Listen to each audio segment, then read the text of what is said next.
నమస్తే అండి అందరికీ. ఈరోజు మనం 'డిఎన్ఏ' మూవీ యొక్క రివ్యూ చూసేద్దాం. ధోని పుట్టిన సమయంలోనే కొన్ని వందల మంది పుట్టి ఉంటారు. అందరూ ధోని అవ్వలేరు కదా! తల్లిదండ్రులు కావాలనుకునే ఓ జంట సినిమాలో చెప్పే డైలాగ్ ఇది. ప్రజల నమ్మకాలు, మూఢ విశ్వాసాలు పరిధులు దాటిపోతున్నాయి. కాబోయే తల్లిదండ్రులు అమాయకత్వాన్ని కొందరు సొమ్ము చేసుకుంటుంటే, మరికొందరు దాన్ని ఓ వ్యాపారంగా మలుచుకుంటున్నారు. పుట్టిన బిడ్డ పురిటిలోనే చేతులు మారిపోతున్న సంఘటనలు ఎన్నో. దీన్నే కథగా మలిచి ఆద్యంతం అలరించే 'డిఎన్ఏ' మూవీని తీర్చిదిద్దడంలో దర్శకుడు నీల్సన్ విజయం సాధించారని చెప్పవచ్చు. 2 గంటల పాటు ప్రేక్షకులకి థ్రిల్ చూపించారు. ఆనంద్‌గా అథర్వ ప్రేమలో విఫలమై తాగుడుకు బానిసవుతాడు. ఇదే విషయంలో నిత్యం తండ్రి కొడుకుల మధ్య గొడవ జరుగుతూ ఉంటుంది.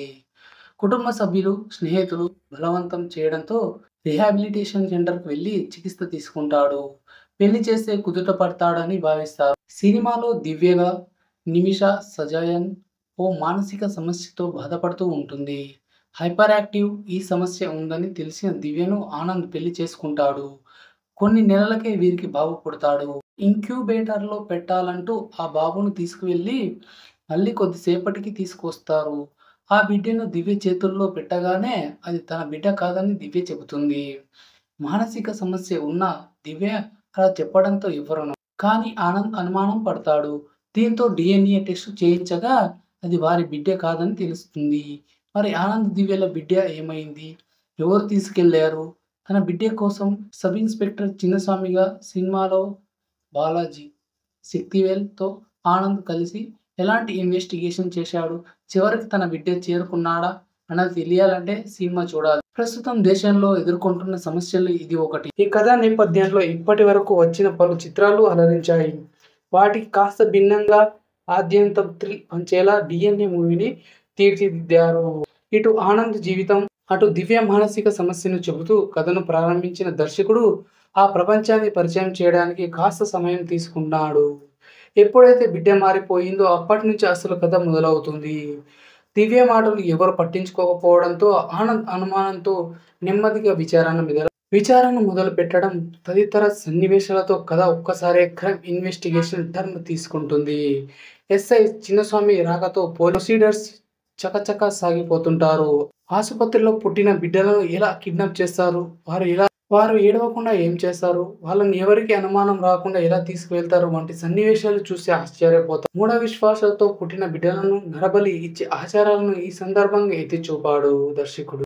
ఎస్ఐతో కలిసి ఆనంద్ ఒక క్లూ కనుక్కుంటూ వెళ్లే సన్నివేశాలు చూస్తుంటే ఇంకా ఏం జరుగుతుందా అని ఆసక్తిని ప్రేక్షకుడు ఫీలవుతాడు. ఈ క్రమంలో వచ్చే యాక్షన్ సీక్వెన్స్ అలరిస్తాయి. వీటన్నింటి వెనుక ఉన్న మాస్టర్ మైండింగ్ ఎవరో తెలిసిన తర్వాత ప్రేక్షకుడు ఒకంత థ్రిల్ ఫీల్ అవుతాడు. చివరి 30 నిమిషాల్లో మొత్తం ప్లాట్‌ను రివీల్ చేసే సన్నివేశాలు ఓ పక్క ఆలోచింపజేస్తూనే మరోవైపు చక్కటి థ్రిల్ పంచుతాయి. ఆనంద్‌గా అథర్వ తనదైన నటనతో మెప్పించాడు. పోలీసులకు సమాంతరంగా ఇన్వెస్టిగేషన్ చేసే తీరు మెప్పిస్తుంది. దివ్యగా నిమిషా సజాయన్ ఒదిగిపోయింది. బిడ్డను కోల్పోయిన తల్లిగా ఎమోషనల్ సన్నివేశాల్లో చక్కగా నటించింది. వరదరాజన్‌గా మొహమ్మద్ జీషన్ ఆయిల్ నటన సెటిల్డ్‌గా మిగిలిన వాళ్ళు తమ పరిధి మేరకు నటించారు. సాంకేతికంగా సినిమా బాగుంది. సంగీతం, సినిమాటోగ్రఫీ, ఎడిటింగ్ అన్నీ చక్కగా కుదిరాయి. రచయిత అతీష వినోద్‌తో కలిసి దర్శకుడు నీల్సన్ వెంకటేష్ చైల్డ్ ట్రాఫికింగ్ పాయింట్‌కు తనదైన వైవిధ్యం జోడించి ఆద్యంతం అలరించేలా తీర్చిదిద్దాడు. తప్పు చేసేవాళ్ళు తప్పించుకోలేరు. రాజేంద్ర శిక్ష పడే కాలం కాస్త ఆలస్యం అవుతుంది వంటి సంభాషణలు మెప్పిస్తాయి. ఇక ఉత్కంఠగా సాగే కథలో పాటలు స్పీడ్ బ్రేకర్స్‌లా అడ్డు తగులుతాయి. దీంతో పాటు కొన్ని పాత్రలకు సరైన ముగింపు ఇవ్వలేదనిపిస్తుంది. ముఖ్యంగా ఎస్ఐ చిన్నస్వామి 15 రోజుల నుండి రిటైర్మెంట్ ఉందనగా ఈ కేసు వచ్చి పడుతుంది. ఆ పాత్రకు పే ఆఫ్ ఇవ్వాల్సి ఉంది. మొదట్లో లాయర్‌గా కనిపించిన ఆనంద్ స్నేహితుడు చివర్లో ఎక్కడ కనిపించడు. ఆ పాత్రను కూడా అర్థవంతంగా ముగించినట్లు అనిపించింది. తమిళంలో నెల రోజుల కిందట విడుదలైన ఈ సినిమా తెలుగులో 'మై బేబీ' అంటూ DNA OTT release date July